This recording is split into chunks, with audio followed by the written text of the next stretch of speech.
नमस्कार मित्रांनो, लग्नानंतर होईलच प्रेम मालिकेच्या आजच्या भागामध्ये आपण पाहत आहोत.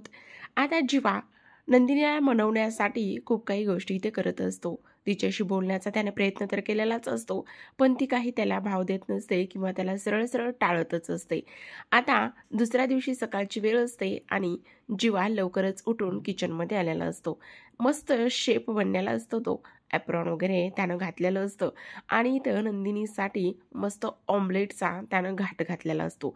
खरं तर त्याला नंदिनीला सॉरी म्हणायचं असतं आणि म्हणूनच तो ऑमलेट ब्रेडचा इथे घाट घातलेला असतो त्याने. कधी ह्याने फारसं किचनमध्ये काम केलेलं नसतं, पण पाहिजे तेव्हा किंवा स्वतःला आवडेल आणि आवड आहे तर ती जपायचीच असते. आणि त्याचसोबत सर्वात महत्त्वाचं म्हणजेच की आता ह्याने इथे जे ऑमलेट बनवायचा घाट घातलेला असतो तो त्याने फक्त आणि फक्त इथे नंदिनीसाठी घातलेला असतो. आता नंदिनी तिचं आवरून किचनमध्ये आलेली असते नेहमीच्या सवयीप्रमाणेच. पाहते तर काय, इकडे जीवा असतो आणि ते सुद्धा ह्या वेशामध्ये एवढा किचनमध्ये पसारा करून ठेवलेला असतो आणि तरीसुद्धा नंदिनी दुरूनच हे सगळं काही पाहत असते. आता पाहायला गेलं तर नंदिनी दुखावलेलीच असते, त्यामुळे इथे जीवाने काही जरी केलं तरी फारसा काही तिच्यावर फरक पडणार नसतो. आता ऑमलेट तर ऑलमोस्ट झालेलंच असतं, मग त्यासोबत ब्रेड इथे तो शेकून घेत असतो. आता मस्त ब्रेड वगैरे शेकून घेतल्याच्या नंतर तो एका डिशमध्ये व्यवस्थित त्याला सर्व करत असतो आणि व्यवस्थित ब्रेड ऑमलेट सर्व केल्याच्यानंतर आता एक वेगळाच काहीतरी जीवा हटके ट्विस्ट जो आहे तो तर बनताच आहे ना. आणि त्यामुळेच त्याने त्या ब्रेडवरती मस्त स्माइली अशी जे सॉस आहे त्याने काढलेली असते. सॉसच्या साह्याने स्माइली काढल्यानंतरच आता तो लगेचच नंदिनीकडे जायला वळतो. तेवढ्यातच नंदिनी पुन्हा किचनमध्ये येण्याचा प्रयत्न करते आणि तेव्हा दोघे समोरासमोर येतात. दोघे समोरासमोर आल्याच्या नंतर लगेचच आपला जीवा असं दाखवत असतो की जसं काही घडलंच नाही आणि तिच्यासमोर तो ब्रेड ऑमलेट पकडत असतो. तर इकडे मात्र वसुंधरा आत्या जी रम्या आहे तिच्या पायथ्याशी बसूनच कॉफी घेत असतात आणि तेवढ्यातच खूपच जोरात किंवा धक्का लागल्यागतच रम्या उठून बसत असते, कारण तिला स्वप्नच तसं पडलेलं असतं. वसुंधरा म्हणत असते, अगं काय रम्या, हे वेंधळीस का तू? मला किती कॉफी फोडली, काय चाललंय तुझं? अगं जरा एवढं जोरात कोणी उठतं का? त्यावर रम्या म्हणत असते, अगं आई काय सांगू तुला, कसलं मस्त स्वप्न पडलंय मला. तेव्हा ती म्हणते, आत्ता स्वप्न पडले? अगं बघ किती वाजले ते. तेव्हा रम्या म्हणते, हो मला स्वप्नच तसं पडलंय आणि आई तूच म्हणतेस ना नेहमी की पहाटची स्वप्न खरी होत आहेत, मग बघ हे सुद्धा स्वप्न माझं खरं होणार आहे. त्यावर वसवात्या म्हणत असते, कसलं स्वप्न पडलंय ते तरी सांग. तेव्हा ती म्हणत असते, अगं पार्थ आणि जीवाला नंदिनी आणि त्यासोबत काव्याने घटस्फोट देऊन टाकलाय. काय, हे सगळं स्वप्न तुला पडलंय? अगं वेड लागलंय का? त्या कसल्या घटस्फोट देत आहे, त्या किती चिवट आहेत आणि चिकटून बसल्यात तुला माहिती ना. त्यावर रम्या म्हणत असते, नाही पण मला हे स्वप्न पडलेलं खरंच आहे. तू म्हणते ना नेहमी की पहाटची स्वप्ने ही खरी होतात, मग बघ हे सुद्धा स्वप्न खरंच होणार आहे. त्यावर आता इकडे स्वतः म्हणत असते, अगं पण हे असं जर झालं ना तर खरंच खूप चांगलं होईल. पण आता रम्या म्हणत असते, पण आई तुला एक गोष्ट सांगू का, मी आता ठरवले, जोपर्यंत पारच्या आयुष्यातून ही काव्या जात नाही ना तोपर्यंत शांत बसायचं नाही. काहीही करून इथे काव्याला घटस्फोट देण्यासाठी भागच पडायचं. आणि बघ आता मी असं ठरवले, मस्त छान राहायचं आणि मला जमेल तसं पारचं मन जिंकायचं काम करायचं.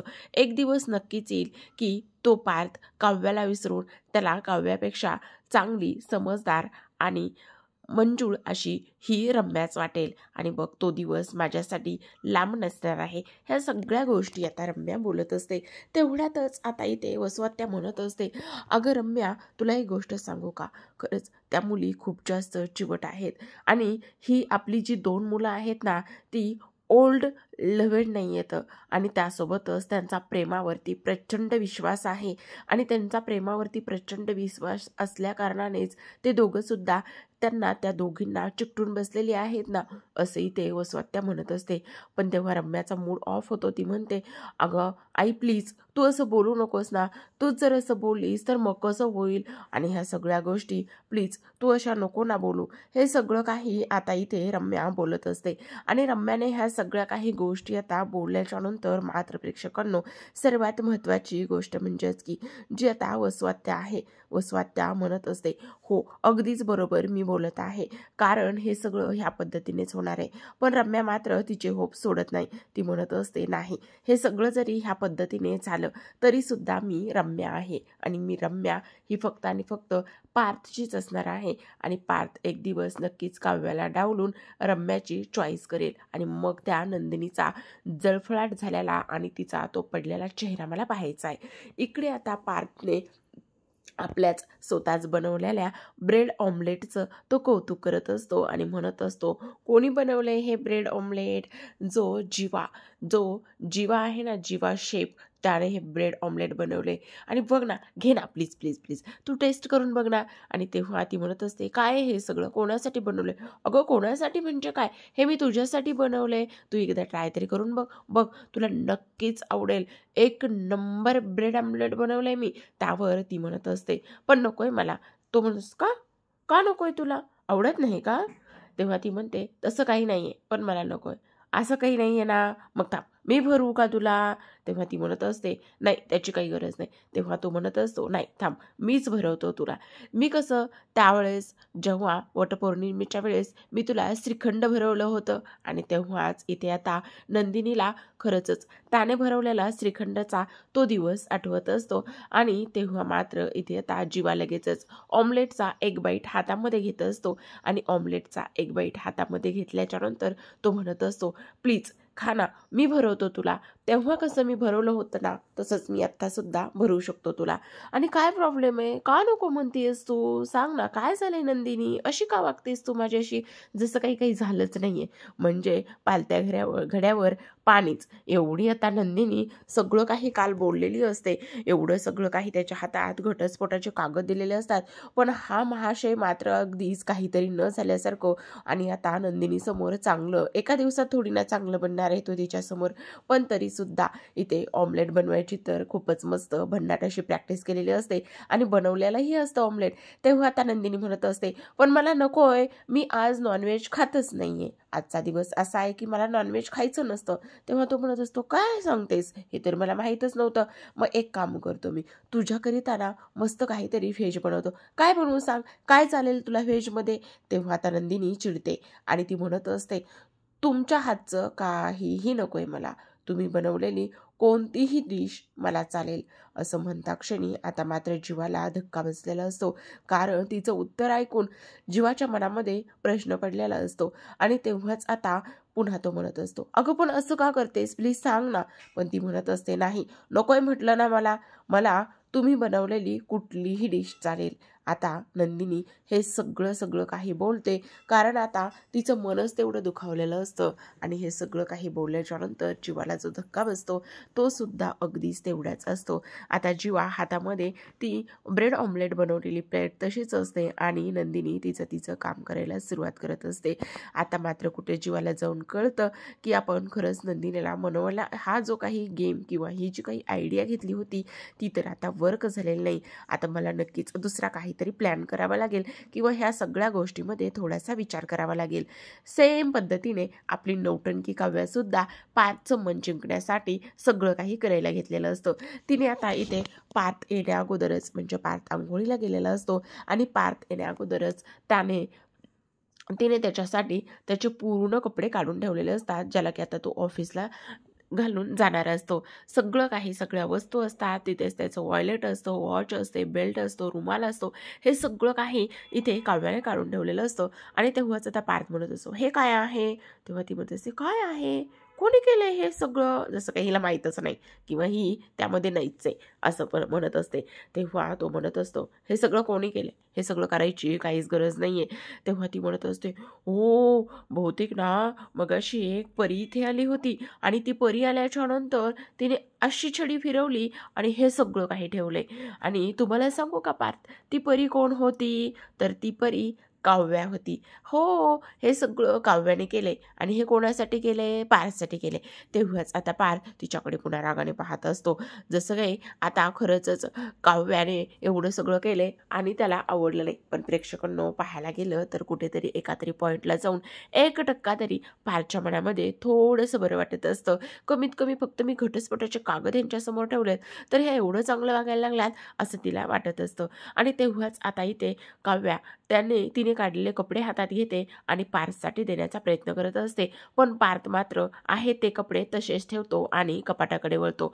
आणि जी काव्या आहे ती म्हणत असते, असं काय करताय पार्थ? मी तुमच्याकरिता हे कपडे काढून ठेवलेत ना, मग तुम्ही हे घाला. आणि त्याच्या हाताला टच होतं तर तेव्हाच जो पार्थ आहे तो लगेचच तिच्याकडे रागाने पाहतो आणि बाजूला होतो. आणि तेव्हा ती पुन्हा एकदा त्याला इथे स्वारी म्हणत असते. आता स्वारी म्हटल्यावर सुद्धा इथे पार्थला फारसा काही फरक पडत नाही. पण पार्थ ती परी आलेली मिस तर होते ना, मग असं काय करताय? तेव्हा पार्थ पुन्हा चिडतो आणि बाजूला जातो. लगेचच काव्या त्याच्या मागे मागे करते आणि म्हणत असते, सॉरी पार्थ, ते मीच केले. तेव्हा पार्थ म्हणत असतो, हे करायची काहीच गरज नव्हती. तेव्हा काव्या म्हणत असते, का गरज नव्हती? पण मला करावंसं वाटलं म्हणून मी केलं आणि हे मी तुमच्यासाठीच केलंय ना. आणि तेव्हा आता पार्थ म्हणत असतो, हे सगळं काही केले त्याची क्लिअरिटी देण्याची सुद्धा काहीच गरज नाहीये. प्रत्येक माणसामध्ये अशी क्लिअरिटी नसते. प्रत्येक माणसामध्ये जर अशी क्लिअरिटी असती तर नाते खूपच सोपे आणि सरळ जाऊन राहिलेले असते. आणि तेव्हाच आता इथे काव्या पार्थच्या ह्या वागण्याकडे, त्याच्या स्वभावाकडे फक्त आणि फक्त इथे पाहतच असते. तर आता इकडे दुसऱ्या बाजूला जीवाने केलेला प्लॅन फ्लॉप झालेला असतो. मग आता कोणाला बोलवणार? आपले नेहमीचेच मिथुन काका आलेलेच असतात. आता मिथुन काकाने तर त्याने बनवलेल्या ब्रेड ऑमलेटवर प्रचंड ताव मारलेला असतो. त्यांना ते प्रचंड आवडलेलं असतं आणि ते त्याचं भरभरून कौतुक करत असतात. एका वेळी नंदिनीने हे केलं म्हणून काय झालं, आपले मिथुन काका आहेत ना, मिथुन काका काय म्हणतात?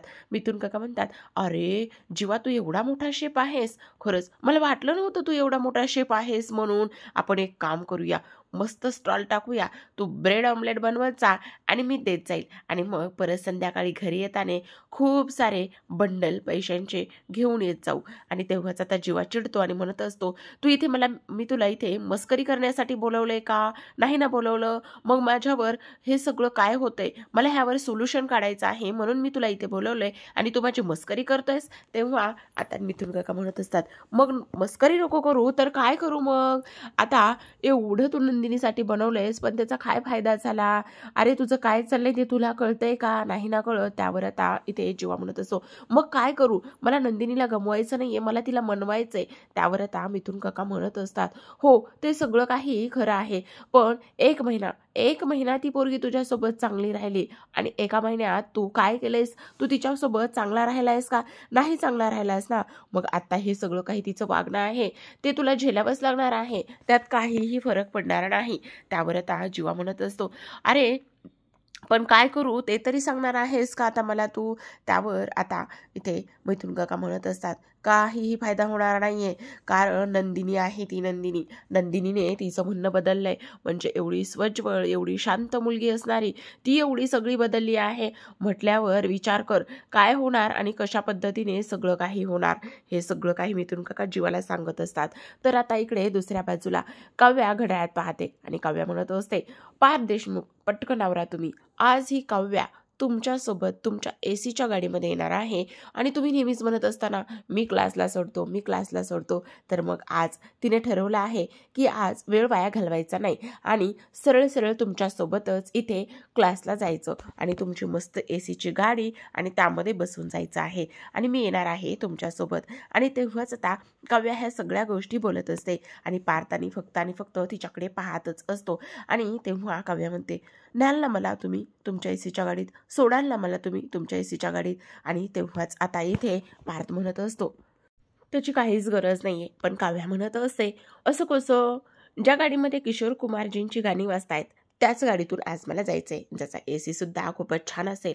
तेव्हा त्या पार्थ काहीच उत्तर देत नाही आणि स्वतःचा मोबाईल हातात घेऊन चेक करत असतो आणि म्हणत असतो, आज ओला, रिक्षा, त्यासोबत बस यांचा कसलाही संप नाहीये आणि त्यामुळे तुम्ही नेहमी जाता त्याच पद्धतीने तुम्ही तुमच्या क्लासला जा.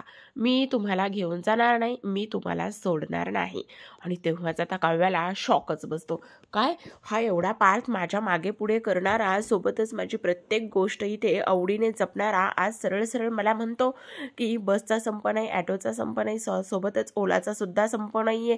आणि तेव्हाच पार्थ पुन्हा आणखी एक गोष्ट बोलत असतो, ती म्हणजेच की आणि हा तुमची प्रत्येक वस्तू प्रत्येक गोष्ट आठवणीने तुमच्या सोबत घेऊन जा, कारण जर आय कार्ड विसरलं तर हा पार्थ देशमुख तिथपर्यंत घेऊन येण्यासाठी तुमच्याकडे नसेल. असं बोलल्याच्या नंतर हा मात्र इथे काव्याला मारलेला खूपच मोठा धक्का आणि खूपच मोठा इथे टॉन्ट होता. आता लगेचच पार्थ त्याचं आवरण्यासाठी निघून जातो आणि इकडे काव्या मात्र हे सगळं काही ऐकून खूपच थक्क झालेली असते. पण तरीसुद्धा आता हा पार्थचा बदललेला चेहरा, बदललेलं रूप मात्र तिला पाहणं भागच असतं, कारण आत्तापर्यंत तेवढ्या चुकाच केलेल्या असतात. आणि शांत माणूस जेव्हा बदलतं तेव्हा मात्र त्याला मनवणं किंवा ती शांतता घालून त्याला नॉर्मल आणणं हे मात्र प्रेक्षकांनो खूपच जास्त कठीण असतं. असं म्हणूनच पार्थ आता त्याचं आवरायला तर निघून गेलेला असतो. आणि तेव्हा आता इकडे काव्या तेवढ्यावरच हार मानत नाही, आणि काव्या तेवढ्यावरच हार न मानता पुढे आणखी काहीतरी तिच्या डोक्यामध्ये प्लॅन हा शिजतच असतो. तर सेम इकडे त्याच पद्धतीने मिथुन काका जीवाला म्हणत असतात, अरे ज्या नंदिनीने एवढी हातभर कविता तुझ्यासाठी लिहिली, त्या नंदिनीसाठी सध्या तू 2 सुद्धा लाईनी व्यवस्थित लिहिल्या नाहीयेस. तुझं प्रेम थोडं, माझं प्रेम वेडं, हे सगळं काही नंदिनीने लिहिलंच होतं ना. आणि ह्या सगळ्या गोष्टी नंदिनीने लिहिल्याच्या नंतर तू काय दिलंस तिला, हे असं. अरे नंदिनी नावाची ट्रेन आता कधीच निघून गेलेली आहे, ती तुझ्यासाठी थांबलेली नाहीये. आणि तुझं महिनाभर तुला झेललेलं आहे, तिने तुझ्या ह्या महिनाभर वेड्या रूपाला तिनं झेललेलं आहे. आणि त्यामुळे आता तिला मनवणं आणि तिला आता पुन्हा नंदिनी म्हणून नॉर्मलला आणणं हे मात्र खूप जास्त कठीण आहे. ते तुझ्याच्याने होणार नाहीये, हे खूप जास्त कठीण आहे. आता बस पायावर पाय टाकून असंच इथे आता मिथुन काका बोलत असतात. तेव्हा आता जीवा म्हणत असतो, अरे तू हे काय बोलतोयस, मी इथे तुला कशासाठी बोलवलंय, पण मी हार मानणार नाहीये. हा जीवा काही लुजर नाहीये आणि हा जीवा नंदिनीला मनवूनच राहणार. तेव्हा आता इथे मात्र मिथुन काका बोलत असतात, अरे तू लुजर नाहीयेस तर काय आहेस. आणि त्यासोबतच आता जीवा म्हणत असतो, नाही मी लुजर अजिबातच नाहीये, काही जरी झालं तरी सुद्धा नंदिनीला मी मनवणारच. पण आता मिथुन काका म्हणत असतात, मग काय करणार, तू तर नंदिनीला तुझ्या आयुष्यात किंवा तुझी बायको म्हणून पाहतच नाहीयेस, मग नंदिनीला मिळून तू काय करणार आहेस, काय करायचं काय आहे तुला नंदिनीला मिळून, नाही ना. शेवटी तू तिला घटस्फोटच देणार आहेस ना, मग कशासाठी हवी नंदिनी तुला, नकोय ना नंदिनी तुला, मग एवढं सगळं करण्याचा घाट कशासाठी घालतोयस तू. आणि तेव्हा आता इथे जीवा म्हणत असतो, नाही नंदिनी मला हवी आहे, तेव्हा आता इथे ह्या जन्मात तरी. आणि तेव्हाच आता इथे मिथुन काका म्हणत असतात, तेव्हा तो म्हणतात की अरे ह्या जन्मात हवी आहे, आणि हाच जन्म जर आणि पुढचा जन्म जर 8वा असेल तर, म्हणजे जीवाचं म्हणणं असतं ह्या जन्मात तर नाही पण पुढच्या जन्मात तरी मला ती हवी आहे. पण आता मिथुन काकाचं म्हणणं असतं, पण हा जन्म 7वा आणि पुढचा जन्म 8वा असेल तर. आता मात्र जीवा इथे चिडतो आणि तो म्हणत असतो, तू माझा जिगरी आहेस ना, आणि तू असे मला टॉन्ट काय मारतोयस. तेव्हा मिथुन काका म्हणतात, टॉन्ट मारू नको तर मग काय करू, तू बोलतोसच तसं आणि करतोसच त्या सगळ्या काही गोष्टी. पण आता जीवा बोललेला असतो, नाही 100% नाही तर 200% मी इथे नंदिनीला मिळवणार म्हणजे मिळवणारच, तिचा रुसवा घालणार म्हणजे घालणारच. आता इकडे दुसऱ्या बाजूला पार्थ मस्त तयार होऊन खाली नाश्ता करत बसलेला असतो. आज मानिनीची सुट्टी, बहुतेक मानिनी काही दिसत नाहीये. तेवढ्यातच आता इथे काव्या त्याच्यासाठी सिनेमन कॉफी घेऊन आलेली असते. खरं तर आपल्या काव्याला कुठली गोष्ट बनवता येत नाही, म्हणून आता पार्थला आवडते म्हणून तिने बाहेरून ऑर्डर केलेली सिनेमन कॉफी आणलेली असते. आणि आल्याबरोबरच लगेचच काय म्हणते, पार्थ हे घ्या तुमची सिनेमन कॉफी. आणि तेव्हाच आता पार्थ तिच्याकडे फारसं काही लक्ष देत नाहीये आणि लगेचच ती म्हणत असते, मी ना ही कॉफी बाहेरून ऑर्डर केली, तुम्हाला प्रचंड आवडते ना ही सिनेमन कॉफी, आणि त्यामुळेच मी ही कॉफी तुमच्यासाठी बाहेरून ऑर्डर केली, आणि घ्या ना. पार्थ खरंच खूप सुंदर आहे सिनेमन कॉफी.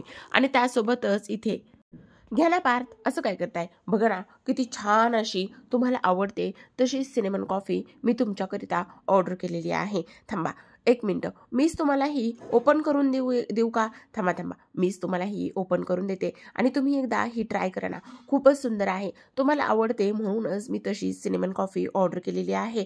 आणि तेव्हाच आता प्रेक्षकांनो, इथे जेव्हा काव्याने सिनेमन कॉफी ऑर्डर केलेली असते आणि ही सिनेमन कॉफी ऑर्डर केल्याच्या नंतर तेव्हा आता पार्थ तिच्याकडे कसलंच लक्ष देत नाही. त्याचं लक्ष फक्त आणि फक्त इथे त्याच्या नाश्त्याकडेच असतं. कारण प्रेक्षकांनो, आपल्या पार्थला बाहेर बनवलेली सिनेमन कॉफी आवडतच नसते, तर त्याला फक्त आणि फक्त इथे घरी बनवलेलीच कॉफी आवडत असते. पण आता आपल्या काव्याला काही ती बनवता येत नसते आणि काव्याला बनवता येत नसल्यामुळे काव्याने आपल्या इथे बाहेरून ऑर्डर करण्याचा घाट घातलेला असतो. पण आता तेवढ्यातच रम्या आलेली असते. रम्याने पार्थसाठी सिनेमन कॉफीची बनवलेली असते आणि तेव्हाच ती आल्याबरोबरच म्हणत असते, पार्थ सिनेमन कॉफी, आणि तेव्हाच ती मग तिथे नेऊन ठेवते.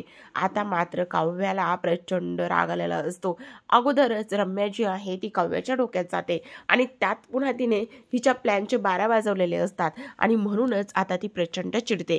आता इथे ती म्हणत असते, पार्थ घे ना सिनेमन कॉफी, तुला आवडते ना तशीच बनवली. तेव्हा आता इथे काव्या म्हणत असते, अगं रम्या, ह्याची काही गरज नव्हती, तू का बनवलीस उगाचच कॉफी, आणि मी बघ ना पार्थसाठी बाहेरून कॉफी ऑर्डर केली. तेव्हा रम्या म्हणते, काय, तू पार्थसाठी बाहेरून कॉफी ऑर्डर केलीस? तेव्हा इथे काव्या म्हणत असते, हो, पार्थला सिनेमन कॉफी खूप आवडते ना, म्हणून मग मी बाहेरून ऑर्डर केलेली आहे. आता तेव्हाच रम्या म्हणत असते, अगं काव्या, तू वेडी आहेस का? तेव्हा ती म्हणत असते, का असं का म्हणतेस तू, आणि किती छान आहे ही सिनेमन कॉफी, आणि मला माहिती आहे पार्थला आवडते.